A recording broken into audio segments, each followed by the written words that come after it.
उम्मीद करता हूँ कि आप सभी स्वस्थ होंगे और सुरक्षित होंगे। तो काफ़ी दिनों से हमारे पास कमेंट आ रही थी दोस्तों की, कॉल भी आ रहे थे, मैसेज भी आ रहे थे, कमेंट भी आई हैं कि आपने फिजिक्स भी स्टार्ट कर दी है, रीजनिंग भी स्टार्ट हो चुकी है, 9th और हाई स्कूल के टॉपिक भी कंटिन्यू चलाए हुए हैं सबकी सुनते हुए।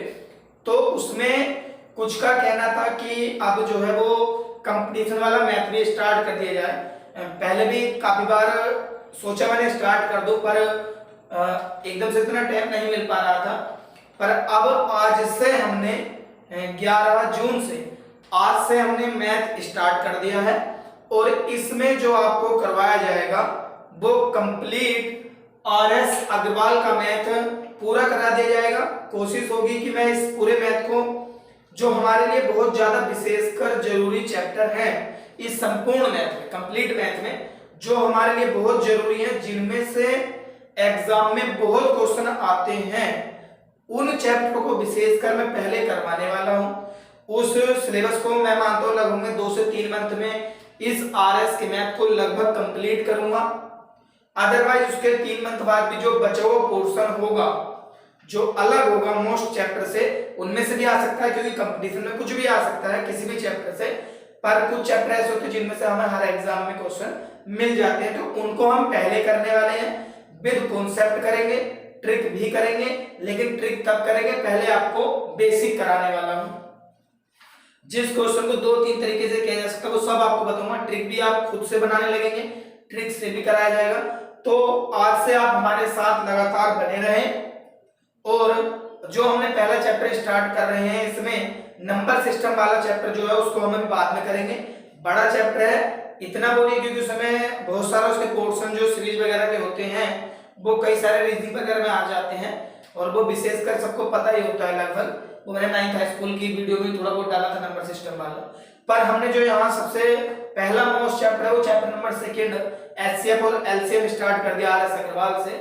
आप इस बुक से अपने आप भी कर सकते हैं, और जो क्वेश्चन आपसे ना हो मैं क्वेश्चन बाय क्वेश्चन सारे कराने की कोशिश करूंगा। जो एक जैसे क्वेश्चन होंगे उनको शायद छोड़ दूंगा ताकि आप कर सकें। फिर भी अगर आपको कोई क्वेश्चन में प्रॉब्लम या डाउट होता है तो आप उसे हमें कमेंट में बता सकते हैं, बाय कॉल बाय मैसेज भी बता सकते हैं, वो आपको पूरा करा दिया जाएगा। फिलहाल पहले आज हम करने वाले हैं इसका कॉन्सेप्ट। देखिए मैथ में हर चैप्टर के लिए सबसे जरूरी है आपका कॉन्सेप्ट क्लियर होना।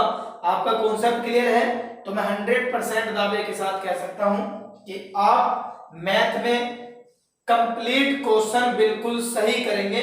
कभी आपको कुछ भी डाउट नहीं रहेगा किसी क्वेश्चन। चलिएगा, तो इसमें पहला है HCF और LCM। आज की वीडियो में हम केवल इसका कॉन्सेप्ट करने वाले हैं, कल इसके क्वेश्चन स्टार्ट करेंगे। तो HCF का आपका नाम से ही पता होगा, हाईएस्ट कॉमन फैक्टर। हम इस H के नाम से याद रखते हैं हाईएस्ट। हाईएस्ट का मतलब होता है बड़े से बड़ा, और ये होता है लीस्ट कॉमन मल्टीप्लिकेशन। तो यहाँ लीस्ट का मतलब होता है छोटे से छोटा, पर बड़ा इसमें छोटा सा एक डिफरेंस है। वो क्या है कि यहाँ होता है HCF है बड़ी से बड़ी संख्या। HCF का मतलब होता है वह बड़ी से बड़ी संख्या। इसका नाम बड़े से बड़ा होता है लेकिन आंसर छोटा आता है। इसका नाम छोटे से छोटा होता है लेकिन आंसर दी गई संख्याओं से उनमें बड़ी से बड़ी संख्या के बराबर या और भी ज्यादा बड़ा आंसर आता है। तो वह, खैर आपको इतना बोल रही है कि कंफ्यूजन हो आप इसमें, इतना एकदम आप समझ जाए। वह बड़ी से बड़ी संख्या जो दी गई संख्याओं को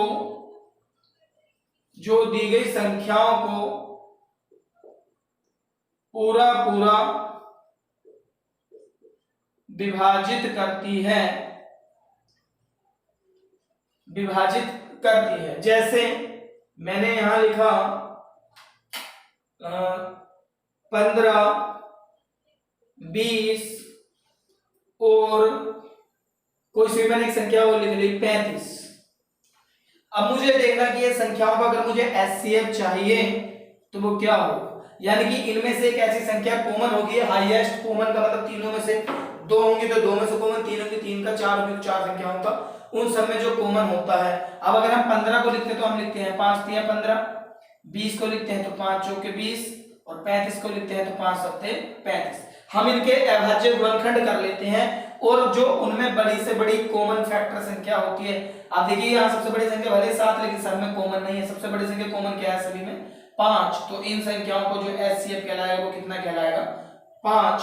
तो इनका जो एचसीएफ मिला वो हमें क्या मिला बराबर 5।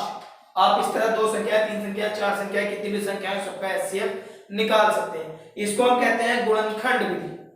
कई बार हम इसमें एक मेथड और लगा लेते हैं, जब कभी बहुत बड़ी संख्याएं होती छोटी संख्याओं को गुणनखंड से कर देते हैं, जबकि यदि बड़ी संख्याएं होती हैं तो उनको हम भागफल विधि से कर सकते हैं।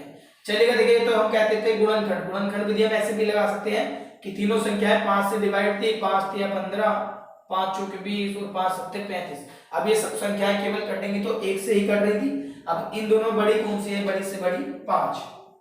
चलिएगा तो 5 हो गया इसका एचसीएफ। लेकिन जब हम इसको करते हैं भागफल विधि से, ये तो इसकी कहलाती है कौन सी विधि, पहले हमने बता दी इसमें एक ये गुणनखंड विधि और ये है भागफल विधि द्वारा। तो देखिए भागफल विधि द्वारा जो है आपने कभी एक हाई स्कूल में नाम सुना होगा, एक वैज्ञानिक थे, मैंने अपनी वीडियो में बताया भी, हाई स्कूल वाले आप देख सकते हैं पहले चैप्टर में, यूक्लिड विभाजन। यूक्लिड विभाजन उन्होंने फिर में दी थी एल्गोरिथम, यूक्लिड विभाजन एल्गोरिथम। ये यूक्लिड है वैज्ञानिक, इन्होंने विभाजन करने के लिए एक प्रमेय बनाई थी अपनी, उस विधि के द्वारा उसका नाम दिया गया था भागफल विधि। और उससे हम याद कर सकते थे किन्हीं भी 2 3 4 संख्याओं का एचसीएफ और भागफल विधि द्वारा। अब भागफल है तो इसको हम भाग कर लेते हैं। भाग कैसे करते हैं, हम इनमें से कोई सी भी शुरू में 2 संख्याएं ले सकते हैं और हमेशा देखिए आप ऐसी संख्या लीजिए 2 छोटी संख्याएं, ताकि आपको भाग ज्यादा बड़ा ना करना पड़े। तो हमने इसमें लिया शुरू में 15 और 20, तो छोटी संख्या से उस बड़ी संख्या को भाग करते हैं और तब तक भाग करते रहते हैं हर बार। इसमें वही नियम था, भाज्य बराबर भाजक गुणा भागफल और प्लस शेष फल। पहले चैप्टर में बहुत क्वेश्चन है इसके, जब आपको पहले चैप्टर करवाया जाएगा तब आप देख सकते हैं। तो इसमें क्या होता है कि हम लास्ट में तब तक भाग करते थे जब तक कि हमारा शेष 0 ना आ जाए। तो हमने 15 से दिया, 15 का ना 15 से भाग देने मतलब 15 इसको इसलिए देता है कि मैं तुझे पूरा पूरा विभाजित कर सकता हूं, पर ये 15 से पूरा विभाजित नहीं हुआ, कितना शेष बचा 5। अब जो काम 15 नहीं कर सका उस काम को कौन करेगा, शेषफल यानी कि 5 करना स्टार्ट करता है। तो 5 कहता है जो काम तुझसे नहीं हुआ अब वो हम तुझे डिवाइड करके पूरा कर देंगे। तो फिर 5 से करते हैं हम 15 को, 5 दिया 15 और शेष मिला 0। अगर अभी भी नहीं मिलता, मान लीजिए अगर यहाँ 14 होता, हम 2 बार देते 10 तो बचता 4, तो फिर 4 किसको डिवाइड करता, अगले फिर भाजक 5 को डिवाइड करता। तो हर बार इसमें प्रोसेस चलते रहता है। तो हमें इन 2 संख्याओं पर कितना मिला 5, जिससे शेषफल 0 प्राप्त होता है। वो उन संख्याओं का भागफल एचसीएफ कहलाता है। अब यहाँ से हमें 15 20 का एचसीएफ कितना मिला 5, तो हम देख लेते क्या 5 से ये संख्या भी पूरे पूरे डिवाइड होगी, तो 5 सत्ते 35। तो यही क्या है इन तीनों संख्याओं का एचसीएफ। तो केवल आप 2 का निकाल के ही तीसरे को डिवाइड कर लेते हैं और वही उसका अगर पूरा डिवाइड होता है तो आप कह देते हैं कि उसका एचसीएफ वही होगा। चलिएगा इस विधि द्वारा हम थोड़े बड़े क्वेश्चन भी करेंगे, जहां भागफल हमें कई मान लीजिए 2390 से भाग करना पड़ा हो तो छोटे छोटे हैं, तो हम बड़ी संख्याओं के गुणनखंड नहीं करते बल्कि भागफल विधि द्वारा जल्दी से आंसर प्राप्त कर सकते हैं। सेकंड एचसीएफ, उम्मीद करता हूं कि आपको समझ में अच्छे से आ गया होगा। अब देखिएगा एलसीएम में कितना सा अंतर है। मैंने एलसीएम में लिखवाया था, ये देखिएगा एक संख्या थी बड़ी से बड़ी 5, जिनमें दी गई संख्या है 10 को 15 को और 35 को सबको क्या किया था, पूरा पूरा विभाजित कर दिया था। एलसीएम, एलसीएम होता है लीस्ट कॉमन मल्टीप्लिकेशन। लीस्ट माने होता है छोटा, यानी कि वह छोटी से छोटी संख्या जो दी गई संख्याओं से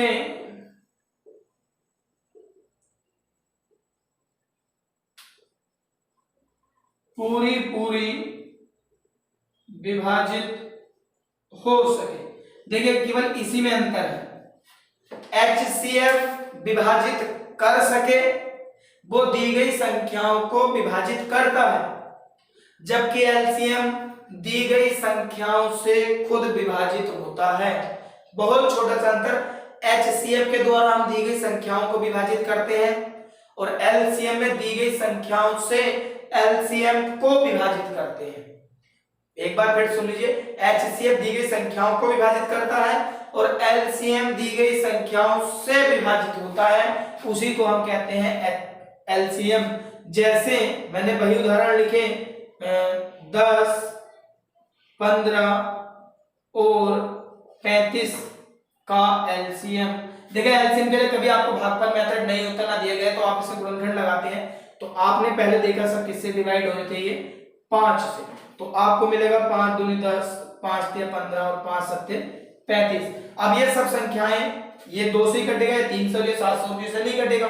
तो अगर हमें इसका निकालना होता है HCF, तो HCF कितना मिलता है हमें 5, लेकिन जब हमने निकाला LCM, तो LCM में हम इन्हें सबको लेते हैं, 5 को भी लेंगे, 2 को भी लेंगे, 3 को भी लेंगे और 7 को भी लेंगे, तो हमें मिलेगा 5 दूनी 10।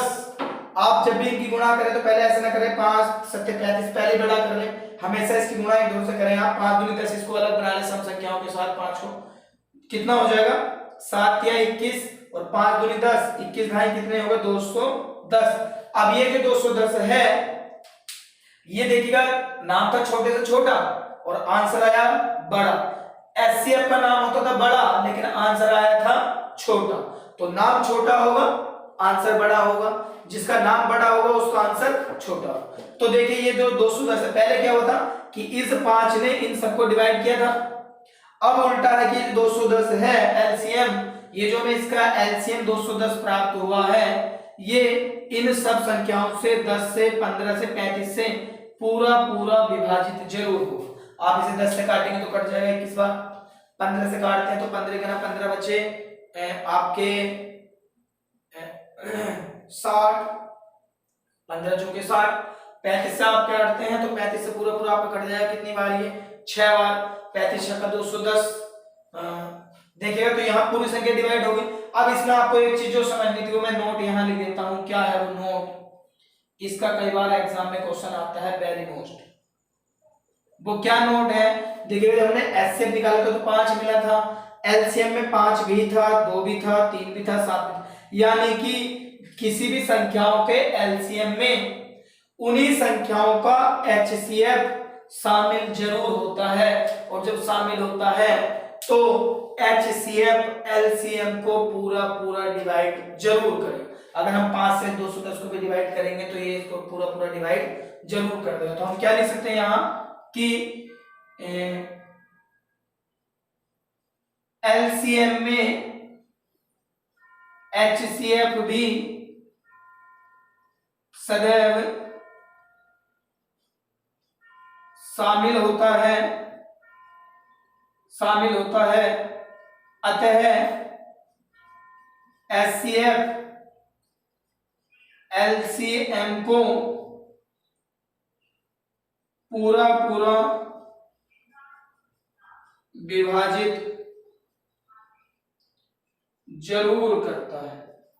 या इसका मैं बताऊंगा कि आपको देखिए इसका प्रयोग कहाँ है, आप कब इसका क्वेश्चन में किसमें इसका यूज है, ये आए हुए क्वेश्चन है, तभी आपको नोट लिखवाया है कि यदि 2 संख्याएं हो, 3 संख्याएं हो, 4 संख्याएं हो, कितनी भी संख्याएं हो, हम उनका HCF ज्ञात करें और उनका LCM ज्ञात करें तो उनके LCM में HCF भी शामिल होता है। ये मैंने यहाँ प्रूफ भी कर दिया आपके लिए कि HCF 5 तो LCM में भी ये 5 शामिल है, और जब हम इसको डिवाइड करेंगे 5 से तो 5 से ही संख्या कटे या ना कटे, पर इस 5 से 5 पूरा पूरा डिवाइड जरूर होगा। तो जब 2 संख्याएं 3 संख्याओं के LCM में उनका HCF शामिल होता है तो वह HCF उस LCM को पूरा पूरा विभाजित जरूर करता है।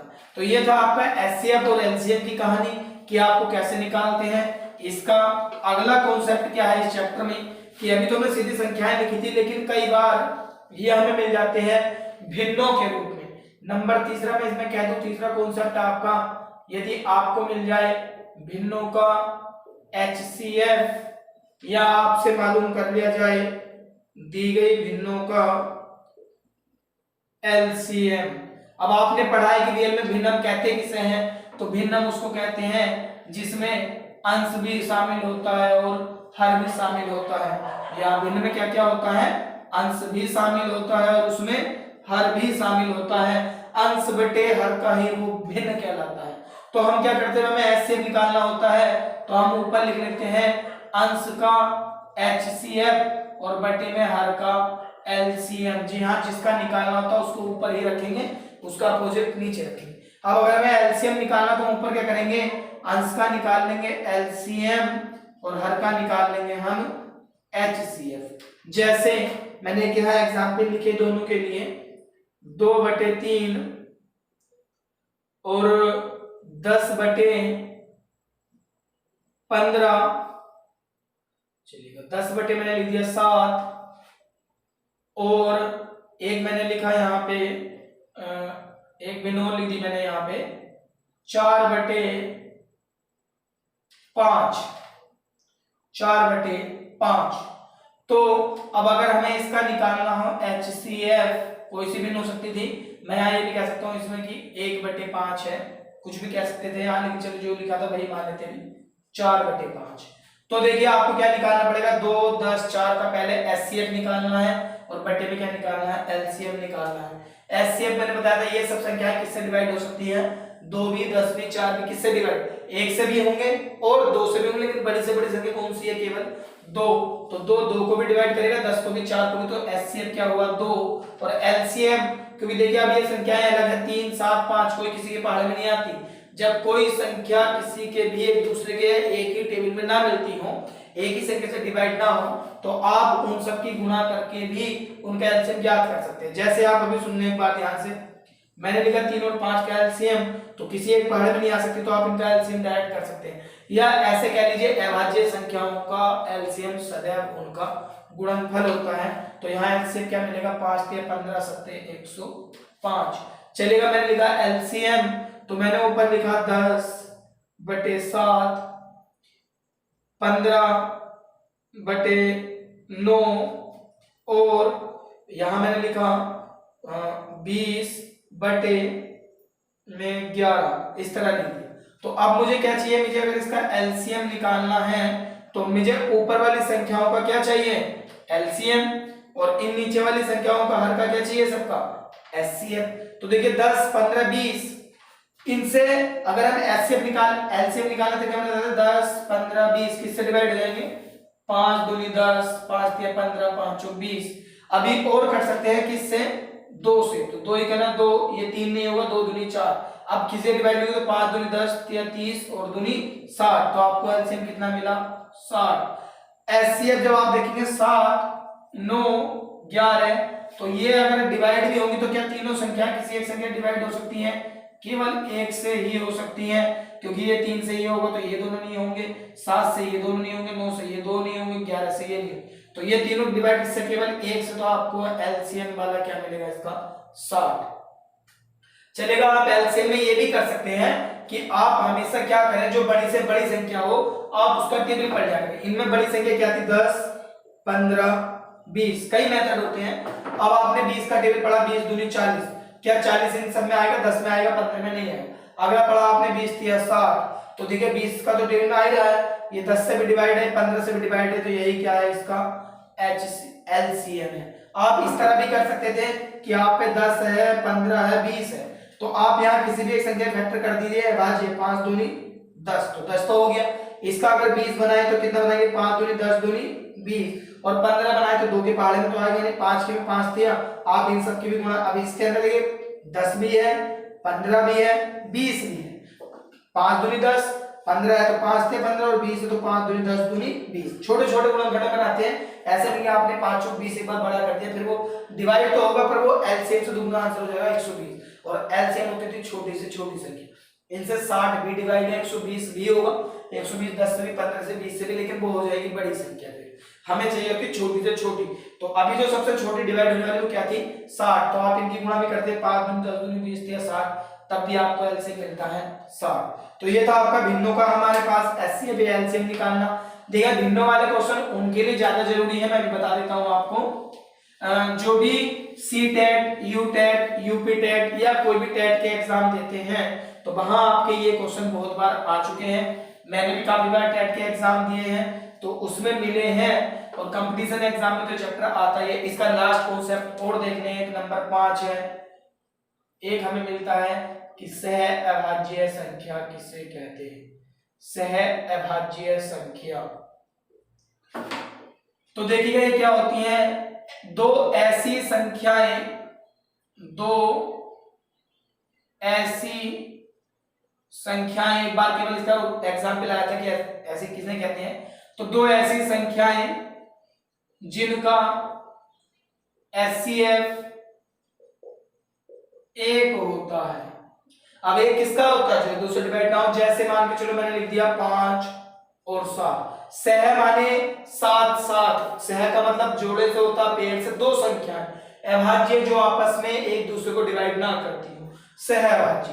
तो दो ऐसी संख्याओं का जोड़ा, दो ऐसी संख्याएं या दो ऐसी संख्याओं का जोड़ा जिनका HCF केवल एक हो। HCF एक होने का मतलब क्या हुआ कि अब ये दोनों संख्याएं डिवाइड होंगी तो केवल एक से होंगी। हम इसके साथ ये भी लिख सकते हैं 4 और 9। अब ये अगर 2 से है तो ये नहीं है, 3 से ये है तो ये नहीं, अगर दोनों संख्याएं डिवाइड तो किससे है, केवल एक से डिवाइड। हम यहाँ ये भी लिख सकते थे 8 और 17 आदि, ऐसे जितने भी जोड़े होंगे वो सब कहलाएंगे आपके सहभाज्य। तो एक बार एग्जाम में यही याद कि सहभाज्य किसे कहते हैं, जिनका HCF एक होता है, LCM एक होता है, या एक दूसरे दोनों संख्या किससे विभाजित होती है, इनमें से कोई नहीं तो उनका HCF एक होता है। वो ये भी मालूम कर सकता था कि निम्न में बताइए कौन है जो चारों में से, 4 ऑप्शन आपको दे सकता है कौन सा सहभाज्य वाला है। मैंने यहाँ पे लिखा 8 और 12, दूसरा मैंने लिखा 4 और 14, एक मैंने लिखा 5 और 15, और एक एग्जाम्पल मैंने लिखा 3 और 7। तो आप यहां से बता सकते, मैं अगर यहाँ 3 के साथ 16 लिख दूं तो कोई दिक्कत नहीं है, क्योंकि हमें पता है इसका HCF कितना मिलने वाला, दोनों किससे कटेंगे, 1 से भी कटेंगे, 2 से भी, 4 से भी, लेकिन बड़ी संख्या कौन सी है, HCF कितना मिलेगा इनका 4। ये दोनों संख्या किससे डिवाइड हो सकती है, बड़ी से बड़ी 2 से, ये दोनों किससे डिवाइड हो सकती है 5 से, और ये दोनों केवल किससे डिवाइड है 1 से, तो आपका आंसर हो जाएगा ये। वो यहाँ पे ये भी कर सकता था, एक साल मैंने देखा था एक सेट में क्वेश्चन था 8 और 25, तब भी इनका HCF कितना है, केवल 1। तो ये वाला ऑप्शन आपका कैसा रहेगा, सहभाज्य संख्या। चलिए अब अभी एक और रहेगा इसमें, सॉरी मैं बता था लास्ट है, पर एक और है इसका, वो है वेरी वेरी मोस्ट आपका नोट, ये मैंने लिख दिया इस पे। इसका क्वेश्चन लगभग आ ही जाता है HCF से रिलेटेड, अधिकांश एग्जाम में इसका मिलता है। यदि क्या होता हमारे पास, हमें दो संख्याएं दी हों, दो संख्याएं